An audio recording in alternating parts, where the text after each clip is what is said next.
नमस्कार, मी मोहिनी सोनार. आपण पाहताय TV9 मराठी बुलेटिन मध्ये महाराष्ट्रातल्या 36 जिल्ह्यातल्या 50 बातम्या पाहणार आहोत. सुरुवात करूयात अकोल्याच्या बातमीने. अकोला जिल्ह्यातील काही भागात जोरदार पावसाची हजेरी. हवामान खात्याकडून आता अकोला जिल्ह्याला 2 दिवसांचा पावसाचा इशारा.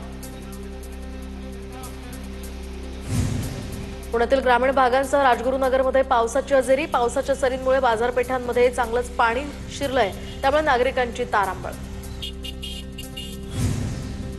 वर्ध्याच्या समुद्रपूर तालुक्यातल्या कोरा परिसरात जोरदार पाऊस, तर लाल नाला प्रकल्पाचे 5 दरवाजे उघडले, त्यातनं मोठ्या प्रमाणात विसर्ग सुरू. नदीकाठच्या गावांना सतर्कतेचा इशारा. गडचिरोलीमधल्या भामरागड तालुक्यात पूरस्थिती, तर तालुक्यातील हिंदेवाडा या ठिकाणी SDRF पथकानं एका गर्भवती महिलेला बोटीच्या साह्यानं पुराच्या पाण्यातनं सुखरूप बाहेर काढलं.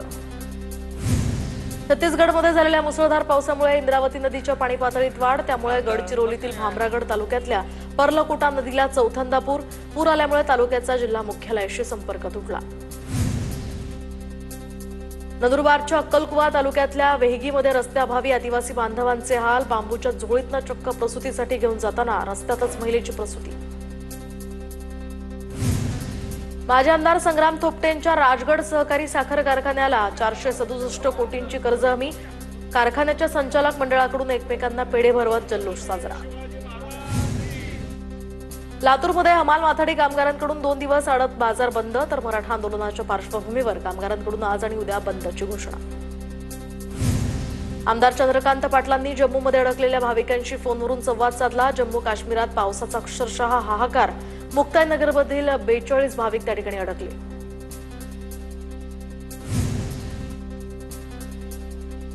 तर भंडाऱ्याच्या परसवाडामध्ये पिण्याच्या पाणी अशुद्ध येत आहे, त्यामुळे पिण्याच्या पाण्यासाठी नागरिकांचे प्रचंड हाल. उपसरपंचांनी गावकऱ्यांकडून पैसे गोळा करत तहसील कार्यालयामध्ये दिले आणि गावासाठी पाणी देण्याचीही विनंती केली. सोलापूरच्या करमाळ्यामध्ये शेतात शेतकऱ्यांनी लावले बॅनर्स. उपमुख्यमंत्री अजित पवारांकडे कर्जमाफीची विचारणा करणारे हे बॅनर्स. आगळ्या वेगळ्या बॅनरनं वेधलं लक्ष. बुलढाण्यातल्या हिरडव या ठिकाणी जिल्हा परिषद शाळेतील पडक्या खोल्यांमुळे विद्यार्थ्यांना धोका. जीर्ण झालेली ही खोली पाडावी, अन्यथा आंदोलन करू. हिरवड ग्रामस्थांचा इशारा. नंदुरबार जिल्ह्यातील एसटी बसेसमध्ये अद्यापही VTS सिस्टीम नाही. VTSमुळे रेल्वेप्रमाणेच एसटी बसेसचं लोकेशन दिसायला मदत होणार. TV9 मराठीच्या बातमीचा इम्पॅक्ट. जळगावातील पांडे चौकातली मुख्य जलवाहिनी फुटली होती, त्याच्या दुरुस्तीचं काम आता हाती. पाण्याच्या गळतीमुळे मोठ्या प्रमाणावर पाण्याची नासाडी होत असल्याची बातमी TV9 मराठीनं दाखवली होती.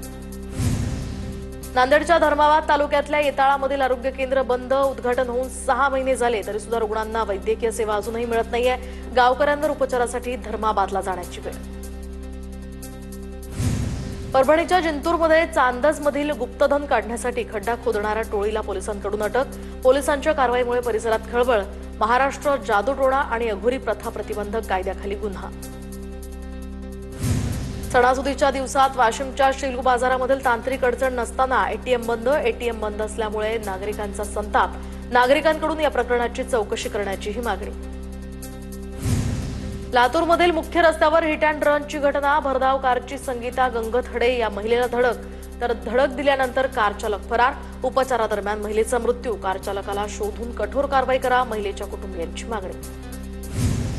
बीडच्या आष्टीमध्ये कनिष्ठ न्यायालयाच्या वरिष्ठ न्यायालयाला मंजुरी. दरम्यान आमदार सुरेश धस यांच्या पाठपुराव्याला यश. वकील संघाच्या वतीनं फटाके फोडून आनंद साजरा. गोंदियाच्या कोहमारा नवेगाव बांध या मार्गावर खासगी ट्रॅव्हल्सची ट्रकला धडक. 6 महिन्याच्या चिमुकलीसह 6 प्रवासी यामध्ये गंभीर जखमी. जखमींवर रुग्णालयात उपचार सुरू. सुदैवानं कोणतीही जीवितहानी नाही. धाराशिवच्या नाईकचूरमधील महाराष्ट्र ग्रामीण बँकेवर दरोडा. दरोडेखोरांनी बँकेतील 19,31,000 रुपयांची रोकड लंपास केली. धाराशिव पोलिसांकडून चोरट्यांचा शोध सुरू. सोलापूरमधील करमाळा पाथर्डी या ठिकाणी चोरांकडून 3 शेळ्यांची चोरी, तर शेळ्या मोटरसायकलवरून घेऊन जाताना चोरटे सीसीटीव्हीत कैद. अज्ञात चोरट्यांविरोधात करमाळा पोलिसात गुन्हा. कोल्हापूरच्या इचलकरंजीच्या बाजारपेठेत 2-4 चाकी या ठिकाणी गाड्यांनी अचानक पेट घेतला. कारनं अचानक पेट घेतल्यामुळे नागरिकांची धावपळ. जीवितहानी सुदैवानं टळली, मात्र आगीत गाड्यांचं मोठं नुकसान. जरांगेंच्या आंदोलनामध्ये सहभागी होण्यासाठी पंढरपुरातून कार्यकर्ते मुंबईच्या दिशेने रवाना. एक मराठा कोटी मराठा अशा घोषणा देत कार्यकर्ते मुंबईला रवाना. जोपर्यंत आरक्षण मिळत नाही तोपर्यंत मुंबई सोडणार नसल्याचा कार्यकर्त्यांचा इशारा. तर नांदेडमध्ये हर्षवर्धन सपकाळ यांच्या उपस्थितीत काँग्रेसची नांदेड, लातूर, हिंगोली आणि इतर 3 जिल्ह्यांची आढावा बैठक संपन्न. या बैठकीमध्ये अमित देशमुखांकडून आगामी निवडणुका स्वबळावर लढण्याचं सूतोवाच. आमदार श्रीजया चव्हाण कृषी विद्यापीठाच्या कार्यकारिणी परिषदेवर. मराठवाडा कृषी विद्यापीठाच्या नामनिर्देशित सदस्य म्हणून त्यांची नियुक्ती. अहिल्यानगरमध्ये स्वाभिमानी शेतकरी संघटनेला धक्का. जिल्हाध्यक्ष रवींद्र मोरेंचा शिंदेंच्या सेनेत प्रवेश. एकनाथ शिंदेंच्या उपस्थितीमध्ये समर्थकांचा शिवसेनेत प्रवेश केला. मोरेंची शिवसेना शेतकरी सेना उपाध्यक्षपदी नियुक्ती. नंदुरबारचे शिंदेंच्या शिवसेनेचे आमदार चंद्रकांत रघुवंशी यांचे निकटवर्तीय समजले जाणारे संतोष पाटील यांचाही भाजपात प्रवेश. आमदार डॉक्टर विजयकुमार गावितांच्या उपस्थितीत आणि माजी खासदार डॉक्टर हिना गावितांच्या उपस्थितीत त्यांचा पक्षप्रवेश. संतोष पाटील यांचं तालुक्यातल्या पूर्व भागात मोठं वर्चस्व. नंदुरबार जिल्ह्यामध्ये पोलिसांकडून रूट मार्च तर गणेशोत्सवाच्या पार्श्वभूमीवर शक्तीप्रदर्शन. सणाच्या पार्श्वभूमीवर कायदा आणि सुव्यवस्थेचा प्रश्न उद्भवू नये यासाठी पोलीस प्रयत्नशील. नांदेडचे शिवसेनेचे आमदार हेमंत पाटील यांच्या निवासस्थानी बाप्पा विराजमान. बळीराजावरील संकट दूर होऊ दे, हेमंत पाटलांचं गणरायाकडे साकडं. धाराशिवच्या तुळजापुरात पुरातन विहिरीमध्ये गणेशाची स्थापना. 40 ते 50 फुटी दगडी विहिरीच्या या कमानीत गणराय विराजमान. ऐतिहासिक पुरातन विहिरीच्या संवर्धनासाठी गणेश मंडळांचा 15 वर्षांपासून विहिरीत गणेश स्थापना करण्याचा हा उपक्रम. धुळ्यातील मानाच्या खुनी गणपतीची पारंपरिक पद्धतीनं स्थापना. टाळ मृदुंगाच्या गजरात मिरवणूक काढत बाप्पाचं जल्लोषात स्वागत. आमदार दीपक केसरकर यांच्या सावंतवाडीतील निवासस्थानी गणरायाचं आगमन. कुटुंबियांसोबत गणेशाची विधिवत पूजा करत केसरकर कुटुंबियांकडून विघ्नहर्ताची आरती. गृहराज्यमंत्री योगेश कदम यांच्या रत्नागिरीच्या खेडमधील निवासस्थानी गणरायाचं आगमन. शिवसेना नेते रामदास कदम, योगेश कदम यांच्यासह संपूर्ण कुटुंबाकडून बाप्पाचं पूजा. खासदार सुनील तटकरे यांच्या रायगडमधल्या निवासस्थानी गणेशाची प्रतिष्ठापना. याचवेळी मंत्री आदिती तटकरे यांच्या पत्नी आणि मातोश्रीसह संपूर्ण कुटुंब इथे उपस्थित.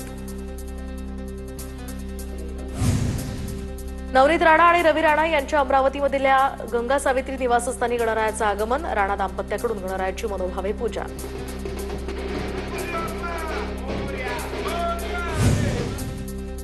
छत्रपती संभाजीनगरमध्ये विरोधी पक्षनेते अंबादास दानवेंच्या निवासस्थानी बाप्पा विराजमान. दानवे कुटुंबियांकडून उत्साहात गणरायाची आरती. कोल्हापुरात मंत्री प्रकाश आंबेडकरांच्या घरी बाप्पाचं आगमन. आंबेडकर कुटुंबियांकडून बाप्पाची मनोभावे पूजा. सर्वांचं आरोग्य उत्तम राहावं, आंबेडकरांची विघ्नहर्त्याकडे प्रार्थना. चंद्रपूरमध्ये खासदार प्रतिभा धानोरकरांच्या घरी यथासांग गणेश पूजन. तर वरोरा इथल्या निवासस्थानी केली श्री गणेशाची स्थापना. चंद्रपूरचे आमदार किशोर जोरगेवारांच्या घरी गणरायाचं उत्साहात आगमन. जोरगेवार कुटुंबियांकडून गणपतीची मनोभावे पूजा. नागपूरमध्ये महसूल मंत्री चंद्रशेखर बावनकुळेंच्या घरी सुद्धा बाप्पा विराजमान. कुटुंबियांकडून विधिवत पूजा करत गणरायाची प्राणप्रतिष्ठा संपन्न.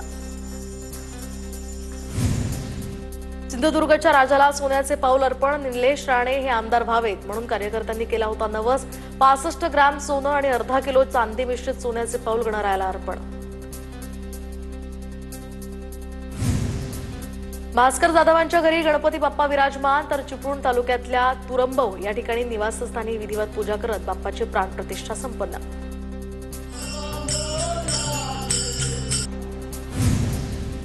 छत्रपती उदयनराजे भोसले यांच्या जलमंदिर पॅलेसमध्ये श्री गणेशाची प्राणप्रतिष्ठा करण्यात आली आहे. याचवेळी उदयनराजेंकडून सपत्नीक गणरायाची पूजा.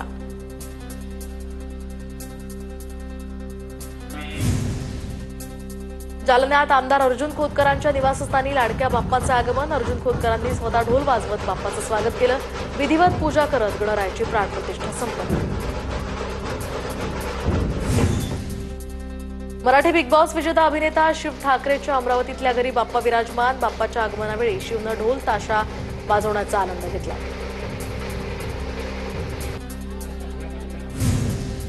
अभिनेते सुबोध भावे यांच्या पुण्यातल्या निवासस्थानी गणरायाचं आगमन. सुबोध भावेंसह संपूर्ण कुटुंब गणरायाच्या प्राणप्रतिष्ठा सोहळ्याला उपस्थित होतं.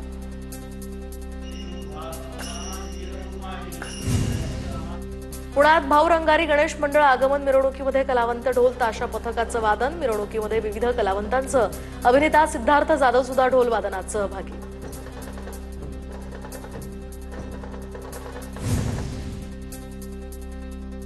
तर लाडक्या गणरायाला घरी नेण्यासाठी नाशिककरांची बाजारपेठांमध्ये गर्दी। नाशिकात सकाळपासूनच पाऊस सुरू, तरी भर पावसात सुद्धा नागरिकांचा उत्साह शिकेला।